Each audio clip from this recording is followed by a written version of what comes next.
Bienvenidas y bienvenidos, qué gusto que nos acompañen. Hoy vamos a platicar de la reforma a la ley de amparo, esta reforma que tiene 10 años y queremos platicar de todo lo que ha implicado el juicio de amparo y cómo estuvo también en el tema de la pandemia. Y para hablar de este tema, tenemos a dos mujeres que desde la judicatura, desde la carrera judicial, han, pues en el ejercicio como juzgadoras, han trabajado de cerca en el día a día con el juicio de amparo. Nos acompaña la jueza Berta Orozco. Hola, Erika, gracias. Muchas gracias por acompañarnos y nos acompaña la jueza Gabriela Almazán. Hola, muchas gracias por la invitación, Erika. No, al contrario, y quisiera comenzar contigo, jueza Berta Orozco. Compártenos, son 10 años de esta reforma a la ley de amparo. ¿Qué es lo que significó? ¿Por qué es tan importante el juicio de amparo para proteger los derechos humanos? Mira, me voy a centrar en una parte de esta reforma a la ley, sobre todo en lo relativo al interés legítimo. A partir de que se reconoce, primero cuando se incorpora en la Constitución las reformas de 2011 y luego ya se detalla en la Ley de Amparo ya en 2013, pues creo que al principio no se podía prever el alcance de esta protección de los derechos humanos a través de la acción de amparo con interés legítimo. Y creo, pues con la evolución que se tuvo con con todos los criterios que fueron haciendo, terminamos dándonos cuenta, creo que este es el momento como álgido, en la importancia de los derechos colectivos y el interés legítimo. Siempre lo asocio a la participación ciudadana. No puedo decir que está de moda, pero sí creo que es como un punto importante en estos momentos, la participación ciudadana que no podemos desvincular entonces con la noción del interés legítimo. Y ha llegado ha alcanzado a proteger derechos derechos que tienen que ver con colectividades, sobre todo con minorías, con personas que requieren una mayor protección. Y cuando me refiero a la participación ciudadana, me refiero a estos litigios estratégicos que han nacido de asociaciones de personas, de ciudadanos, que lo que pretenden es que esta ampliación de derechos, esta explicación, que los alcances sean tan grandes, que tengamos a través de estas figuras jurídicas, a través del juicio de amparo, esta posibilidad de que se cambie, de que haya un cambio incluso en el lenguaje de los derechos. Tenemos, por ejemplo, las últimas que recuerdo, o que tienen, de los últimos criterios que recuerdo que han surgido en la Corte, es sobre esta posibilidad de las asociaciones civiles de promover un juicio de amparo contra las normas que regulan la prohibición del aborto y su penalización. La resuelve la ministra Margarita Ríos Farjat, y en principio se reconoce esta posibilidad y luego la ampliación o cuando ya se estudia esta norma, se llega al punto de establecer cuáles serán, hasta dónde estará el alcance de la sentencia que haya protegido estos derechos. Y bueno, hay una que es muy importante y que incluso puede ser, que tiene un impacto muy fuerte en cuanto al efecto, que es que se obligó a derogar una norma abiertamente inconstitucional. Bueno, y entonces vemos que esta protección se da o que alcanza a todas las mujeres de este país que tal vez no habían promovido un juicio de amparo contra estas normas, que insisto, son abiertamente inconstitucionales y violatorias de derechos humanos, porque pues afectan a este libre desarrollo de la personalidad y la libertad de decisión de las mujeres, y llegamos a este punto en el que creo que al principio, cuando vimos el término de interés legítimo, nunca nos imaginamos que íbamos a llegar a este punto. Entonces creo que ahí es donde radica esta importancia, una parte, ¿no? Qué importante este panorama que nos haces, jueza Berta, de cómo el alcance que ha tenido el interés legítimo, y tú ya lo mencionabas ahora, en la protección incluso de colectividades, incluso para la declaración de inconstitucionalidad de algunas normas, y bueno, principalmente protegiendo a grupos minoritarios, a grupos en situación de vulnerabilidad. Yo sé, jueza Gaby Almazán, que tienes esta vocación de academia, y me gustaría que retomáramos un poquito cómo podríamos entender el interés legítimo y qué es lo que pasaba antes de esta reforma. Es decir, la jueza Berta ya nos compartió un poco cuál es el alcance del interés legítimo, pero ¿cómo podríamos entenderlo? ¿Cómo podríamos entender el interés legítimo? El interés legítimo es un interés abstracto, ¿no? A diferencia del interés jurídico, no es un interés concreto como tal, no es personal, no es directo, y precisamente esa abstracción, esa manera tan genérica o tan invisibilizada, por decirlo de alguna manera, es lo que nos cuesta trabajo a nosotros también como juzgadores aterrizarlo en una resolución, ¿no? Incluso, como bien lo comenta Berta, a través de el litigio estratégico, ¿no? Se busca visibilizar sobre todo estos colectivos de los que comentamos, porque se busca una transformación, ¿no? Es este cambio social. Entonces tenemos que retomar muchas herramientas, como bien lo comentas, ¿no? Tanto teóricas, para poderlo traer a la práctica. Nos comentabas, jueza Gaby, de cómo podríamos entender el interés legítimo. Lo que sucedía antes con el juicio de amparo era que si lo promovía una persona, solamente beneficiaba a esa persona. ¿Con el interés legítimo hay algún cambio? Sí, claro, es un cambio, creo que es sumamente sustancial, y es precisamente lo que se busca desde un inicio con las reformas a esta ley de amparo, ¿no? Que el impacto ya no sea concreto y específico para una persona, sino que tenga una vocación transformadora, una resolución, ¿no? Que impacte en un colectivo en específico.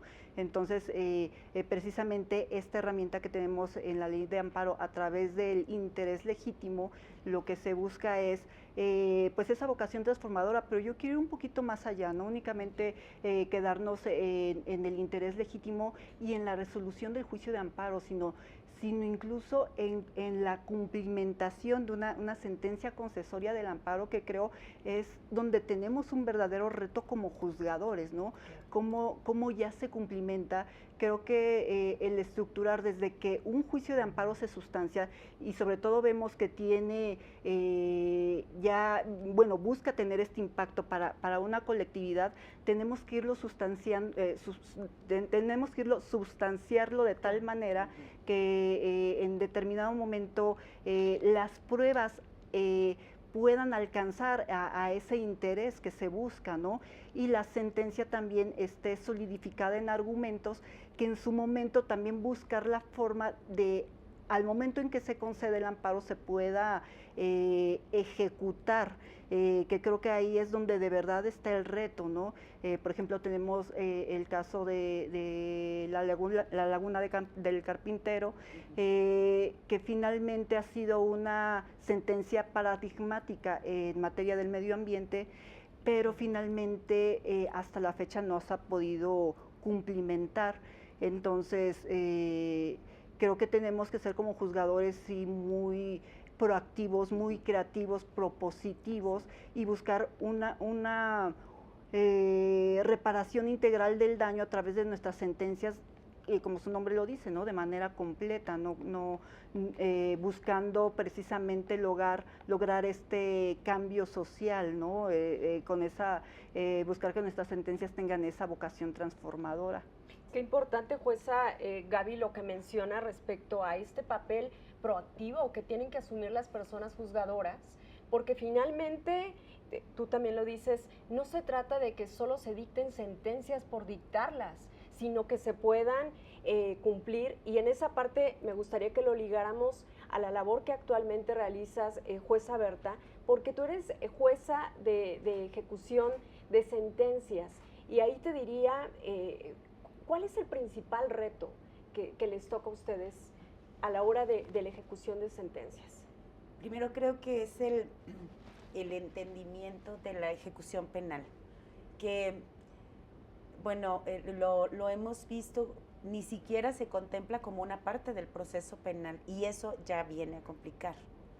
Es la comprensión, no tendría que ser complicada en su aplicación, pero también lo tiene. Y entonces se constituye como un procedimiento autónomo distinto, tiene una ley distinta, pero entonces habrá que aplicar todos los principios del proceso penal al que no pertenece. Y bueno, pues ahí es cuando empezamos a dejar de comprender por qué las nociones no las tenemos en una línea, sino que tenemos que empezar a integrar este sistema. Entonces, este es primero la complejidad, pero otra, esto que debemos entender, y creo que tenemos que tener la conciencia de que muy clara y además con mucho compromiso, de que no solamente se trata de esta ejecución de la sentencia en los términos en los que ya vinieron a dictarse. Parecería que lo único que se haría en esta etapa, la persona juzgadora de ejecución, es nada más ir encaminándola y llevándola por una línea. Sin embargo, ya en la práctica te das cuenta que hay muchas cosas, muchos problemas distintos a la mera ejecución que tienes que resolver. Por ejemplo, lo que tiene que ver las atenciones médicas, las personas privadas de la libertad necesitan esta protección reforzada porque no tienen la libertad de acudir a ninguna otra parte y ellos están a merced de lo que las autoridades penitenciarias pues decidan. Y eso pues los coloca en esta posición muy vulnerable, y tenemos que, como en muchos países de Latinoamérica, es un problema que tenemos que reconocer, la escasez de medicamentos ha sido muy notoria, y ellos, entonces las personas privadas de la libertad no cuentan muchas veces con esta posibilidad. Además sabemos, la cárcel es en sí misma una institución violenta. Esto acrecenta los males en la salud, en las emociones, y esto pues ocasiona que requieran una atención mayor. Entonces ya estamos hablando de una complejidad. Esta sensibilidad la tenemos que tener como personas juzgadoras de ejecución para que no solamente nos limitemos a que den algún paliativo, un tratamiento, sí, tienen derecho a tratamiento paliativo, no, es más bien a que solamente te den una pastilla o que te digan que solamente tienen esto y que ya no va para más. Ese es por una parte. Además, y todo lo que podría platicarte acerca de esta falta de atenciones médicas y la necesidad, creo que sí es trascendente. Y otra es que no hemos alcanzado a ver o que tenemos que alcanzar a ver, más bien, no puedo afirmar lo otro, que somos parte de este sistema penitenciario enorme, y que a veces parecería que es algo tan pesado que tú nada más tienes esta parte y lo sostienes como muy ligeramente, pero es necesario que reconozcamos que se debe fortalecer, pero desde esta parte de la ejecución, porque la intención del legislador fue que la ejecución no solamente estuviera ya en manos de las autoridades administrativas para darle más certeza y seguridad. Y decía como grupos están en una especial situación de vulnerabilidad las personas privadas de la libertad, que entonces existen estos enfoques diferenciados, que no solamente estamos hablando de personas privadas de la libertad en general, como si los pudiéramos agrupar y meter en un cajón o en una caja y decir aquí están y los agrupamos, sino que tendremos que ver las particularidades de cada persona, porque ahí precisamente radica la sustancia de los derechos humanos. Es que hablamos de colectividades, pero hablamos también de individualidades, de personas en individual. Y el reconocimiento de que cada una de estas personas, existe este conjunto de personas privadas de la libertad, pero además que cada una tiene, por ahí puede existir un grupo de personas que pertenecen a comunidades indígenas, pero además en este grupo están las mujeres, pero además en este grupo están las personas menores de edad, y ahí es cuando estos retos, la aplicación de los derechos humanos, y es cuando creo que resulta más importante, más significativa, y que donde puede cumplirse esta finalidad. Claro, y ligo esta parte que mencionas, jueza Berta, del tema de los enfoques diferenciados, algo que mencionaba la jueza Gaby, que tiene que ver con este papel proactivo de las personas juzgadoras, de tener claridad de que a la hora de que están en un juicio, ustedes buscan la integralidad en toda la sentencia y que haya una reparación. Y menciono esto para preguntarte hacia dónde debe de ir caminando el papel de las juezas, de los jueces constitucionales, a partir de tu ejercicio. ¿Cómo lo ves tú, jueza Gabriela? Yo creo que tenemos que tener una visión, un enfoque humanista, ¿no? Como bien lo comentaba la jueza Berta, a través de estas reformas a la ley de amparo en materia de derechos humanos, precisamente dijo una frase muy bonita, ¿no? Estamos hablando de generalidades y a la vez de individualidades. Entonces, cuando hablamos de estas generalidades y de estas individualidades, tenemos que hablar de un contexto, ¿no? Tenemos que hablar de un caso en concreto. No podemos, como bien lo dice la jueza Berta, tratar de que en el cajón del sastre quepa todo, ¿no? Tenemos que ver que hay varias situaciones de vulnerabilidad que confluyen a la vez, ¿no? Entonces, como bien lo comenta la jueza Berta, puede haber una mujer que además es indígena, que además vive en una situación precaria, que además no tiene instrucción. Interseccionalidad. Exactamente, la interseccionalidad, ¿no? Que además está siendo víctima de violencia no únicamente económica, sino a lo mejor también institucional, y que lamentablemente nosotros como instituciones replicamos, ¿no? E invisibilizamos, ¿no? Entonces, yo creo que como jueces constitucionales y además como jueces iberoamericanos tenemos que tener ese enfoque humanista, tenemos que tener esa sensibilidad para analizar el caso en concreto, ¿no? Por eso hace ratito te hablaba, desde la sustanciación del juicio de amparo tenemos que ver cómo lo vamos encaminando, ¿no? Si desde un momento ya podemos advertir, ¿no? Ya ahí tenemos una bandera roja de que empezamos a ver que a lo mejor hay una situación de desigualdad,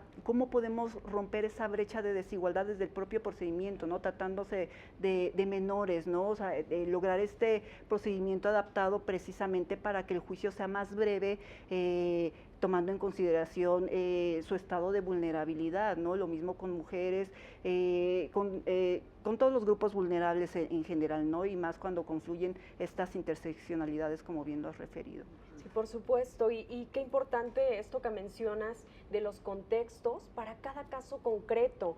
Ahí les pediría que pudieran compartirnos algún caso en el que hayan ustedes visto la necesidad de tener este enfoque, ya lo decía la jueza Gaby, este enfoque humanista, y en el que tuvieron que poner a consideración el contexto de ese caso que estaba en sus manos. Sin saber yo que ahora que llegaría a ser jueza de ejecución, siendo jueza de amparo, en la crisis más grave de la pandemia, acuden a pedir la suspensión en el juicio, bueno, en una demanda de amparo, y habría que resolver la suspensión, que fue lo que más se complicó, de una persona privada de la libertad que había sufrido un accidente cerebrovascular. Y entonces pedía una medida suspensional para que había negado a su vez un juez de ejecución para que pudiera compurgar su sentencia fuera, porque con este accidente cerebrovascular su salud se veía disminuida, era mucho más vulnerable al virus y pedían a través de la suspensión que se realizara de esa manera, porque además, como no existían medidas de sanidad y de medidas de seguridad dentro del centro, para resolver o para que pudieran cuidar o ponerlo en algún otro lugar, pero aislado, lo que implicaba el aislamiento también para esta persona. Y fue uno de los asuntos más complicados en los que se resolvió, y pues sí se resolvió que sí podía, en ese momento, con toda esta crisis también de todas las personas, era, pues entonces podría hacerlo fuera, porque esto podría implicar pues podría tener afectaciones a su salud. Finalmente, había un brote, eso también lo tengo que decir, porque había un brote de COVID dentro del centro, y finalmente el quejoso fallece antes de que se resuelva el amparo, precisamente porque ya había un contagio de COVID. Entonces, ahí es donde tendrás que resolver todo, ¿no? Como tiene una implicación a la libertad, pero también estamos viendo que ahora la realidad nos dice que hay una situación extraordinaria donde tenemos que poner toda nuestra sensibilidad, nuestro conocimiento, esta necesidad de que tampoco puedas llevar a cabo medidas sin argumentar o resolver solamente porque estás en un estado alarmista, ¿no? Y incluso emocional como persona juzgadora. Pues a Gaby, ¿tienes un caso que quieras compartir? Sí, mira, ahorita me viene a la mente un caso que vino ya al finales de la pandemia, que era falta de atención médica también, y bueno, también sabemos que durante esta crisis de salud, eso generó también crisis de materiales, ¿no?, quirúrgicos. Entonces, en este caso el quejoso era una persona que requería de una intervención quirúrgica en la nariz. Prácticamente venía por esta situación, ¿no? Pero ya al leer los conceptos de violación se advierte que además es una persona enferma, ¿no?, con VIH, y entendiendo el contexto es cuando ya adviertes que la atención médica, bueno, supuestamente se le había negado a virtud de que se carecía de este instrumental médico como tal, pero en realidad el trasfondo es que no se le quiso brindar la atención médica por ser una persona contagiada, ¿no?, con el virus del VIH. Entonces, aquí advertimos que no únicamente es la falta de atención médica, ¿no?, sino que existe también esta discriminación. Claro. Entonces, ahí es donde tenemos que sustanciar el juicio con esta visión y dictar una sentencia, evidentemente también tomando en consideración que son dos actos reclamados, ¿no?, la falta de atención médica y la discriminación. Entonces, se concede el amparo porque sí se advierte que, y lo dicen de hecho las autoridades responsables, que no se brindó la atención médica porque se requerían unos guantes especiales que sí se tenían, porque finalmente sí se tenían, pero se había dicho que no por el tema de la escasez, ¿no? Sí se tenían, pero no se quiso realizar la intervención quirúrgica por ser un paciente de VIH. Se concede el amparo para el efecto de que se le brinde la atención médica, pero además, ¿no?, buscando este enfoque transformador. En la Ley General de Víctimas tenemos, evidentemente no recuerdo todos los artículos, pero está por ahí del 110, 113, una situación así, donde se tiene, nosotros como juzgadores de amparo podemos dar la calidad de víctimas a nuestros quejosos, ¿no? En este caso yo le reconocí la calidad de víctima al quejoso para que a través del juicio de amparo no únicamente pueda tener acceso a la salud, sino que además las autoridades también, buscando este enfoque transformador y también una medida de no repetición, tengan también instrucción en derechos humanos y que se le reconozca esa calidad de víctima para que en su momento él, si desea acudir al fondo que la propia Ley General de Víctimas prevé, pueda solicitarlo, ¿no?, donde se le repare integralmente de ese daño por esa discriminación que sufrió.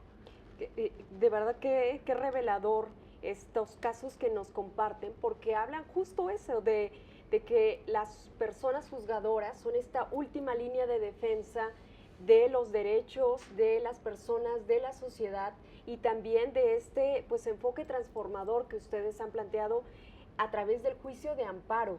Y no quisiera, nos queda poco tiempo, pero no quisiera dejar de preguntarles su opinión respecto a la suspensión en el juicio de amparo con efectos restitutorios. Bien, pues es que es un tema muy interesante, habrá que resumirlo y solo para concretar, pero creo que se ha considerado como este amparo provisional.